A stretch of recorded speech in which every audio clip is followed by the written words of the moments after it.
Yo agradezco al Señor esta oportunidad de poder hablar con ustedes, hermanos, obispos responsables del CELAM, en el cuatrienio 2011-2015.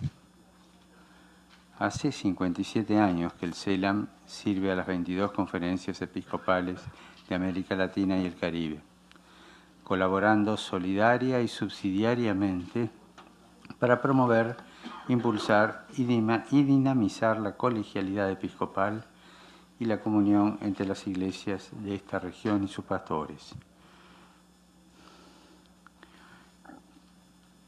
Como ustedes, también yo soy testigo del fuerte impulso del Espíritu en la Quinta Conferencia General del Episcopado Latinoamericano y del Caribe, en Aparecida, en mayo de 2007, que sigue animando los trabajos del CELAM para la anhelada renovación de las iglesias particulares.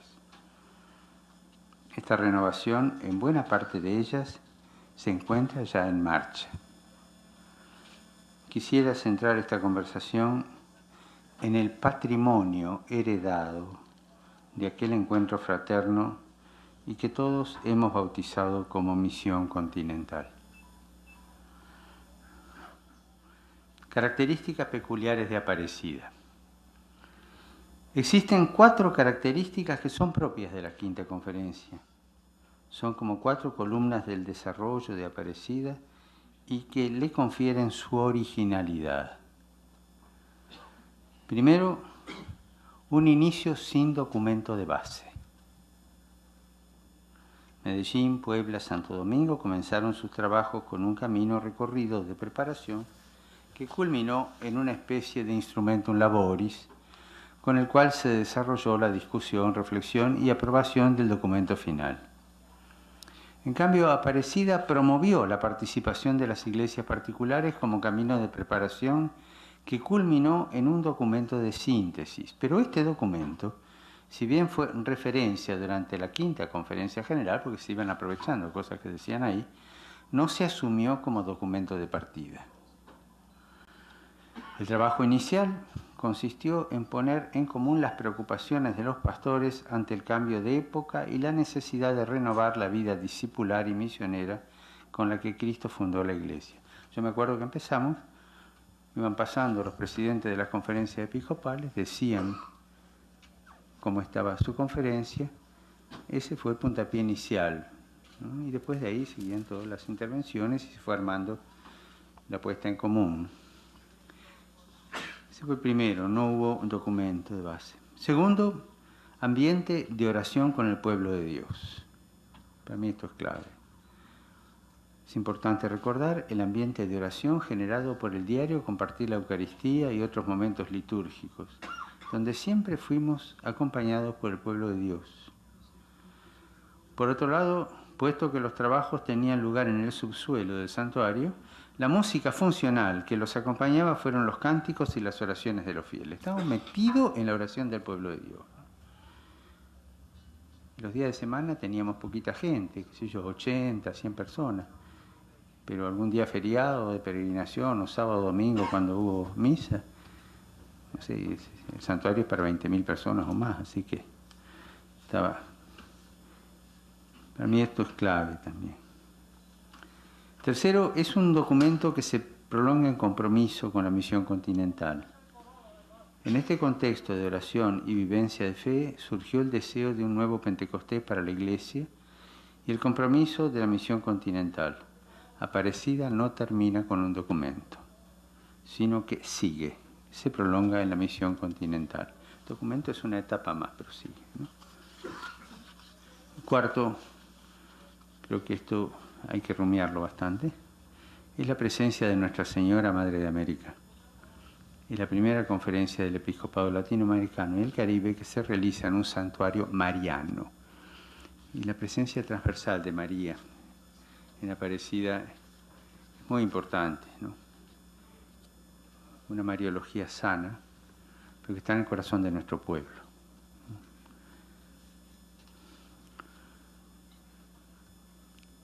Por ahí alguno me ha oído decir que lo que hicimos en Aparecida fue un milagro. A veces lo digo por el don recibido allí y también por un documento que nadie esperaba, ¿no? Que saliera 3 días antes, o 4, ¿te acordás? Teníamos 2.240 modos. Bueno, y después salió como salió, y armoniosamente trabajando todos, ¿no?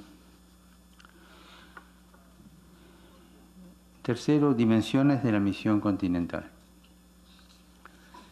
La misión continental se proyecta en 2 dimensiones, lo sabemos, programática y paradigmática.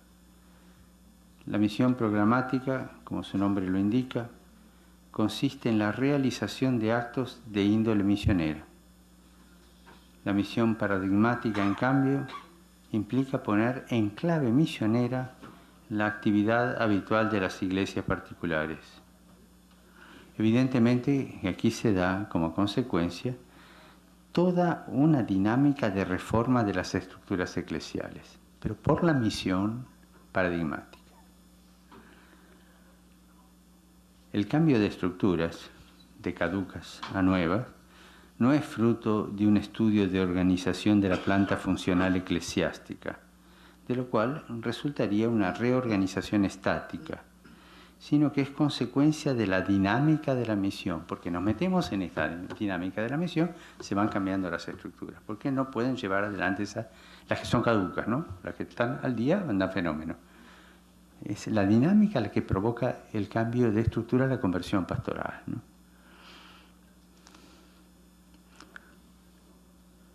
Lo que hace caer las estructuras caducas, lo que lleva a cambiar los corazones de los cristianos, es precisamente la misionariedad.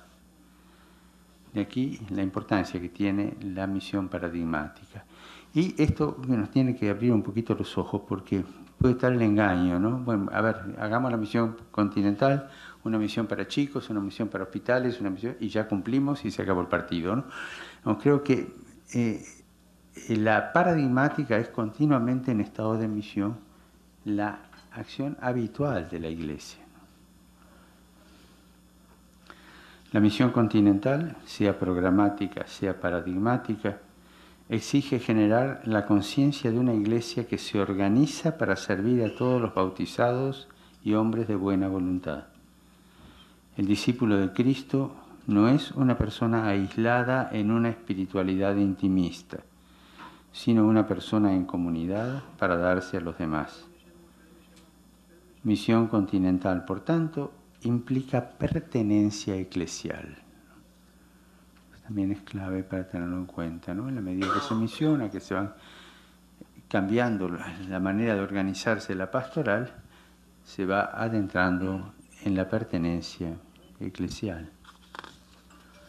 Un planteo como este, que comienza por el discipulado misionero e implica comprender la identidad del cristiano como pertenencia eclesial, pide que nos explicitemos cuáles son los desafíos vigentes. Puede haber muchos, yo voy a marcar 2 nomás.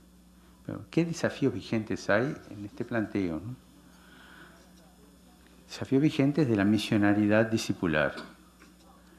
Señalo 2, la renovación interna de la Iglesia y el diálogo con el mundo actual.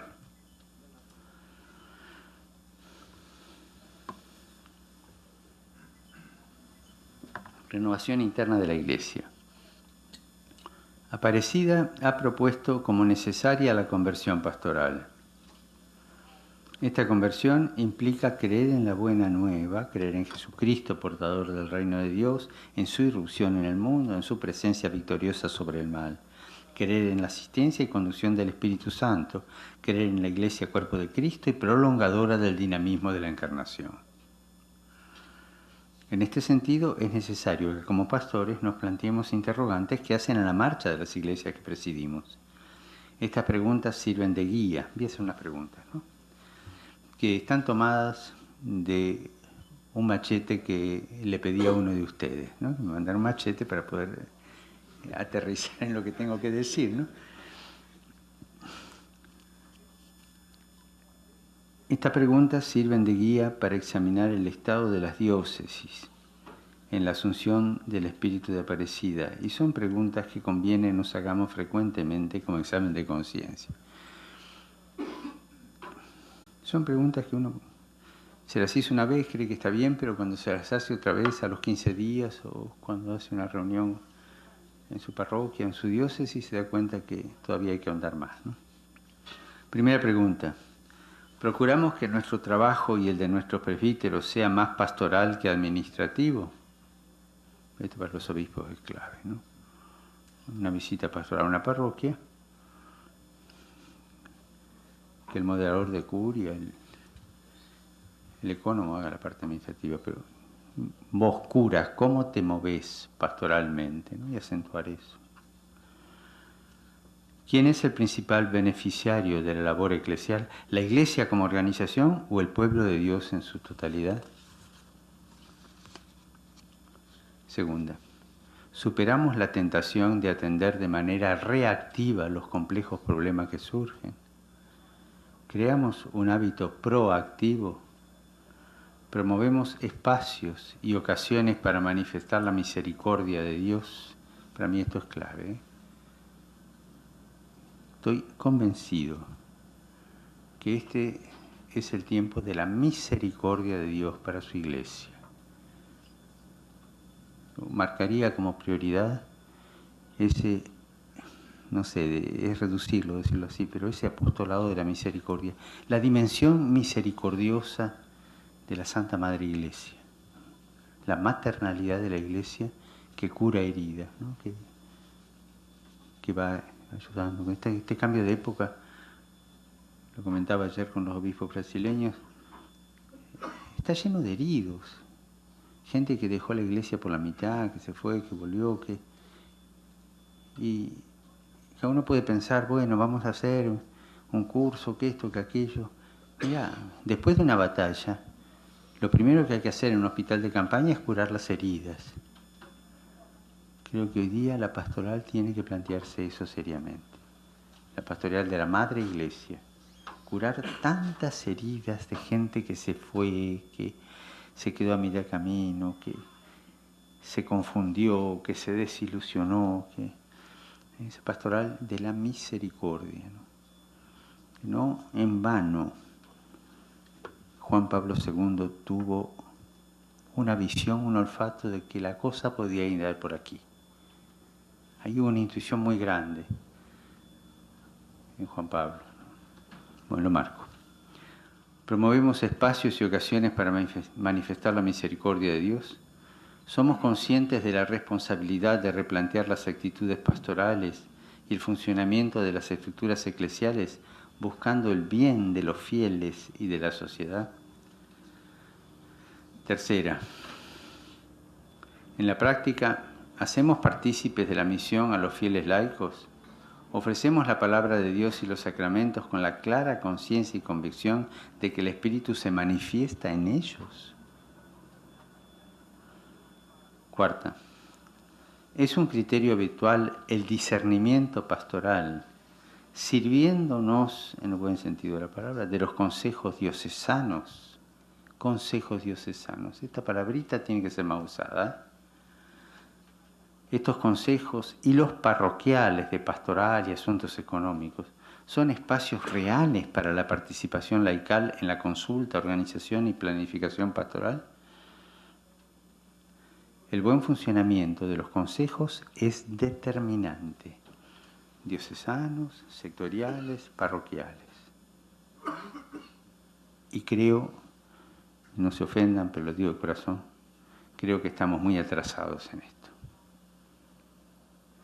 Buenos Aires, recuerdo de las parroquias, menos de la mitad tenían los consejos.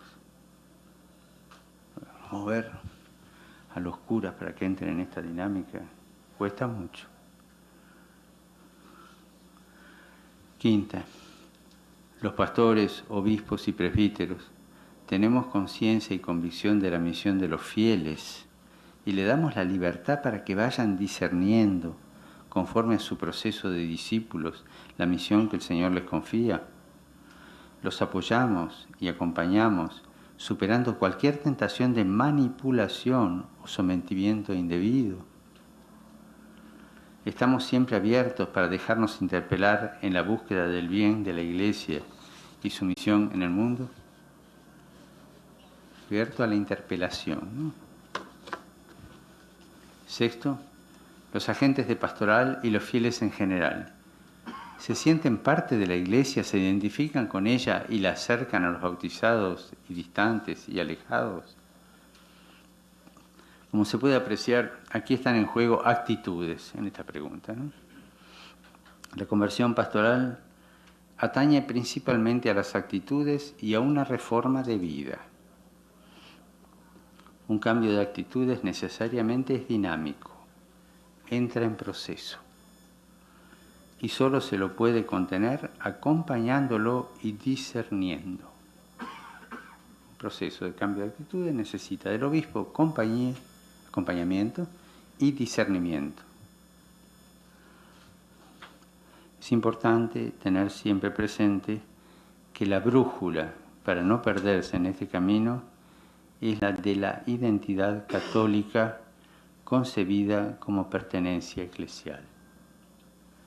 Esa es la brújula, lo católico como pertenencia eclesial.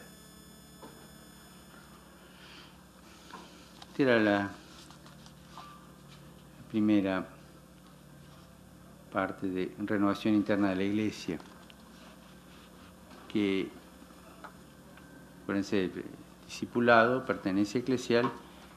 ¿Cuáles son los desafíos? Primero, desafío, renovación interna de la Iglesia. Segundo desafío, pero no lo pongo en orden, son dos desafíos.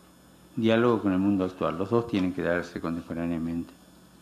Hace bien recordar las palabras del Vaticano II. Los gozos y las esperanzas, las tristezas y las angustias de los hombres de nuestro tiempo, sobre todo de los pobres y de cuantos sufren, son a la vez gozos y esperanzas, tristezas y angustias de los discípulos de Cristo. Aquí reside el fundamento del diálogo con el mundo actual. La respuesta a las preguntas existenciales del hombre de hoy, especialmente de las nuevas generaciones, atendiendo a su lenguaje, entraña un cambio fecundo que hay que recorrer con la ayuda del Evangelio, del Magisterio y de la doctrina social de la Iglesia. Los escenarios y areópagos son de lo más variados. Por ejemplo, en una misma ciudad, la megápolis, ¿no?, existen varios imaginarios colectivos que conforman diversas ciudades imaginarias. Las tribus urbanas, por ejemplo, un fenómeno. Es decir, bueno, yo no voy a hacer todo un movimiento diocesano para atender las tribus urbanas, pero las tribus urbanas son un fenómeno de la variedad, representan algo mucho más profundo, una variedad, una manera nueva, distinta de organizarse de las megápolis, ¿no? Es un desafío enorme ese.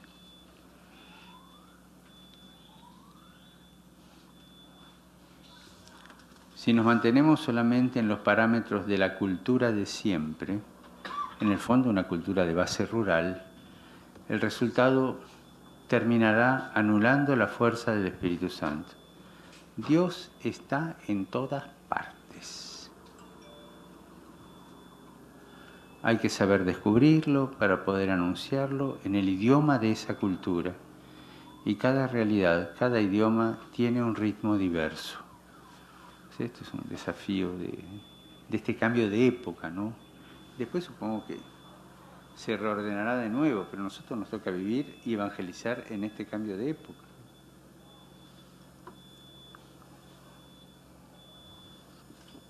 Entonces, estuve pensando cuáles son las tentaciones más frecuentes contra el discipulado misionero que hay hoy día en América Latina. Voy a mencionar algunas. La opción por la misionariedad del discípulo será tentada.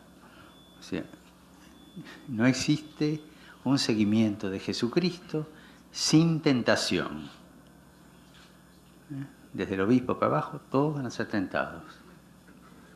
Sí, no se salva a nadie. Es parte de la vida cristiana, porque eso te lleva a la conversión, a descubrir dónde está el Espíritu de Dios, dónde está el espíritu del mundo, el demonio, ¿no es cierto? Es importante saber por dónde va el mal espíritu para ayudarnos en el discernimiento. No se trata de salir a cazar demonios, no es eso, sino simplemente de lucidez y astucia evangélica. Menciono solo algunas actitudes que configuran una iglesia tentada. Se trata de conocer ciertas propuestas actuales que pueden mimetizarse en la dinámica del discipulado misionero y detener hasta hacer fracasar el proceso de conversión pastoral. Una es la ideologización del mensaje evangélico. Es una tentación que se dio en la Iglesia desde el principio. Buscar una hermenéutica de interpretación evangélica fuera del mismo mensaje del Evangelio y fuera de la Iglesia. Un ejemplo, Aparecida en un momento sufrió esta tentación bajo la forma de asepsia. Se utilizó, y está bien, el método de ver, juzgar y actuar. Acuérdense el número 19, ¿no? Que decíamos vamos a usar esto. La tentación estaría en optar por un ver totalmente aséptico, un ver neutro, lo cual es inviable. Siempre el ver está afectado por la mirada. No existe una hermenéutica aséptica. La pregunta era, me estoy refiriendo a la tentación que hubo un momento en Aparecida. La pregunta era entonces, ¿con qué mirada vamos a ver la realidad para seguir este método de ver, juzgar y hablar? Aparecida respondió con la mirada de discípulo. Y así se entienden el porqué de los números 20 al 32, antes de empezar a hacer el análisis de la realidad. Era como un colirio, o sea, una purificación de la mirada de discípulo. Entonces, nuestra hermenéutica es discipular. Hay otras maneras de ideologización del mensaje. Actualmente aparecen en Latinoamérica y el Caribe propuestas de esta índole. Entonces, sigo con esta tentación de la ideologización y menciono algunas ideologizaciones que aparecen, las que veo yo, capaz que hay más, seguro que hay más y que ustedes pueden ampliar este catálogo. Primero, el reduccionismo socializante. Es la ideologización más fácil de descubrir. Enseguida se pesca. En algunos momentos fue muy fuerte. Se trata de una pretensión interpretativa en base a una hermenéutica según las ciencias sociales. Abarca los campos más variados, desde el liberalismo de mercado hasta la categorización marxista. Hubo épocas donde estuvo más de moda uno, más de moda otro, ¿no es cierto? Interpretaciones de tipo socializante. Otra ideologización es la ideologización psicológica. Se trata de una hermenéutica elitista que en definitiva reduce el encuentro con Jesucristo y su ulterior desarrollo a una dinámica de autoconocimiento. Suele darse principalmente en cursos de espiritualidad, retiros espirituales. Termina por resultar una postura inmanente y autorreferencial.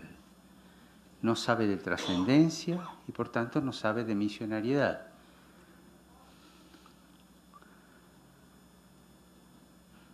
Yo no tengo nada contra el eneagrama, no, como sí, pero cuando vos te encontrás que en un curso de ejercicios espirituales, la primera semana de los ejercicios se hace en base al enagrama para conocerte a vos mismo, decime dónde termina el coloquio de misericordia con Cristo resucitado. ¿Pescan por dónde está la tentación? El psicologismo. Entonces hay una hermenéutica psicologista que termina en una cosa buena. No es malo, el autoconocimiento es bueno, pero no es la misionaridad discipular que estamos buscando. Y ahí podemos ser tentados. Tercero, la propuesta gnóstica, bastante ligada a la tentación anterior. También suele darse en grupos de élites en América Latina con una propuesta de espiritualidad superior, bastante desencarnada que termina por desembarcar en posturas pastorales de cuestiones disputate.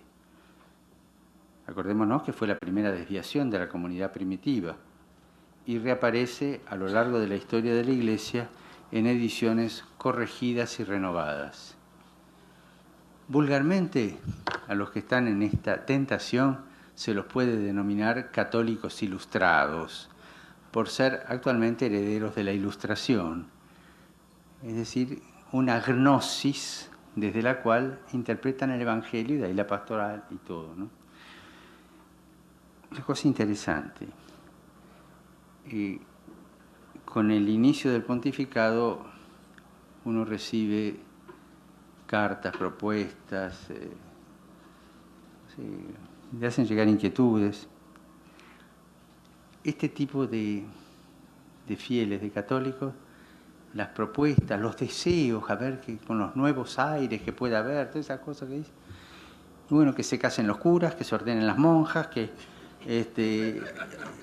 claro, que se dé la comunión a los divorciados, que no van al problema de fondo real, sino a estas pequeñas posturas ilustradas que nacen precisamente de este tipo de hermenéutica.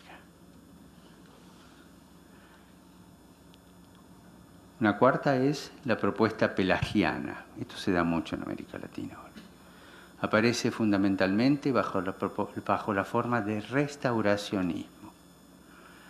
Ante los males de la Iglesia se busca una solución solo en la disciplina, en la restauración de conductas y formas superadas que, incluso culturalmente, no tienen capacidad significativa. En América Latina suele darse en pequeños grupos, en alguna nueva congregación religiosa, nuevas congregaciones religiosas, en tendencias exageradas a la seguridad doctrinal o disciplinaria. Fundamentalmente es estática. Si bien puede prometerse una dinámica, pero hacia adentro, involuciona, busca recuperar el pasado perdido. Y créanme que a mí me asusta esta. La Iglesia es un desastre. Escuché cuando el primer año del pontificado de Benedicto XVI tuve que intervenir en un caso con un fundador de un movimiento de este signo. Y su discurso terminó diciendo: la Iglesia como está ahora hay que dejar que fracase sola, porque ni Benedicto XVI con toda la teología que sabe la va a poder salvar. Y nosotros armar nuestros cuadros, nuestras congregaciones para renovar la Iglesia. Es el restauracionismo, ¿no? Una especie de cobertizo, ¿no?, que va acumulando debajo este tipo de variedades. Bueno, respecto a la ideologización, creo que con estos 4 basta, hay muchos más, ¿no? Otra tentación es el funcionalismo. Su acción en la Iglesia es paralizante. Es lo contrario a la misionariedad, porque hay como un engaño ahí. El funcionalismo, más que con la ruta, se entusiasma con la hoja de ruta. La concepción funcionalista no tolera el misterio, va a la eficacia. Reduce la realidad de la Iglesia a una estructura de una ONG. Lo que vale es el resultado constatable y las estadísticas. De aquí se va a todas las modalidades empresariales de Iglesia. Constituye una suerte de teología de la prosperidad en lo organizativo de la pastoral. Acá hay un problema que se da en algunas conferencias episcopales. Creo que la tentación se da en todas, pero en algunas se dio con más fuerza, que es la elefantiasis de la conferencia, ¿no? Y entonces abrimos más sectores o la organización, ¿no es cierto? Y eso, a última instancia, diluye la eficacia y nos hace ilusionar con un eficientismo que no es el de la gracia, no es el de la misión, es otro tipo de eficiencia, ¿no?, más empresarial. Tercera tentación, me preocupa es el clericalismo. Es una tentación muy actual. En Latinoamérica, por supuesto. Curiosamente, en la mayoría de los casos de clericalismo, se trata de una complicidad pecadora. El cura clericaliza y el laico le pide por favor que lo clericalice, porque en el fondo le resulta mucho más cómodo, ¿no? Es así. Busquemos si es así. El fenómeno del clericalismo explica, en gran parte, la falta de adultez y de cristiana libertad en parte del laicado latinoamericano. O no crece, la mayoría, o se acurruca en cobertizos de ideologizaciones como las ya vistas, o en pertenencias parciales y limitadas. Existe en nuestras tierras una forma de libertad laical. Está atento a esto porque es bueno. A través de experiencias de pueblo, el católico como pueblo, formando parte del pueblo, es decir, del pueblo de Dios, ¿no? A través de la pertenencia a la Iglesia. Aquí sí se ve una mayor autonomía sana en general y se expresa fundamentalmente en la piedad popular. El capítulo de Aparecida sobre piedad popular describe con profundidad esta dimensión. La propuesta de los grupos bíblicos, de las comunidades eclesiales de base, de los consejos pastorales, va en la línea de superación del clericalismo y de un crecimiento de la responsabilidad laical. Podríamos seguir describiendo algunas otras tentaciones contra el discipulado misionero, pero creo que con estas ya nos basta, son las más importantes que, a mi parecer, tienen más fuerza en este momento de América Latina y del Caribe. Ojo que al describirlas estoy caricaturizando, pero para que se entienda un poco la cosa, dónde está la tentación. Por ahí no son tan fuertes, pero la caricatura a veces nos ayuda a descubrir dónde está el mal espíritu. Algunas pautas eclesiológicas. Quinto. El discipulado misionero que Aparecida propuso a las iglesias de América Latina y el Caribe es el camino que Dios quiere para este hoy. Toda proyección utópica hacia el futuro o restauracionista hacia el pasado no es del buen espíritu. Dios es real y se manifiesta en el hoy. Hacia el pasado, su presencia se nos da como memoria de la gesta de salvación, sea en su pueblo, sea en cada uno de nosotros. Hacia el futuro se nos da como promesa y esperanza. En el pasado Dios estuvo y dejó su huella. La memoria nos ayuda a encontrarlo. En el futuro solo es promesa y no está en los 1001 futuribles. El hoy es lo más parecido a la eternidad. Más aún, el hoy es la chispa de eternidad. En el hoy se juega la vida eterna. El discipulado misionero es vocación, llamado e invitación. Se da en un hoy, pero en tensión. No existe el discipulado misionero estático. El discípulo misionero no puede poseerse a sí mismo. Su inmanencia está en tensión hacia la trascendencia del discipulado y hacia la trascendencia de la misión. No admite la autorreferencialidad. O se refiere a Jesucristo o se refiere al pueblo al que debe anunciar. Sujeto, el discípulo misionero es un sujeto que se trasciende. Sujeto proyectado hacia un encuentro. El encuentro con el maestro que lo unge discípulo y el encuentro con los hombres que esperan el anuncio. Por eso me gusta decir que la posición del discípulo misionero no es una posición de centro, sino de periferias. Vive tensionado hacia las periferias, incluso las de la eternidad en el encuentro con Jesucristo. En el anuncio evangélico, hablar de periferias existenciales descentra y habitualmente tenemos miedo a salir del centro. El discípulo misionero es un descentrado. El centro es Jesucristo que convoca y envía. El discípulo es enviado a periferias existenciales. Segundo, la Iglesia es institución, pero cuando se erige en un centro, se funcionaliza. y poco a poco se transforma en una ONG. Vimos en una de las tentaciones. Entonces la Iglesia pretende tener luz propia, la gran tentación de la Iglesia, tener luz propia. Y deja de ser ese mysterium lune del que nos hablaban los santos padres, misterio de la luna. Se vuelve cada vez más autorreferencial y se debilita su necesidad de ser misionera. De institución, fundada por Jesucristo, se transforma en obra. Deja de ser esposa para terminar siendo administradora. De servidora se transforma en controladora. Aparecida quiere una iglesia esposa, madre, servidora, facilitadora de la fe y no tanto controladora de la fe.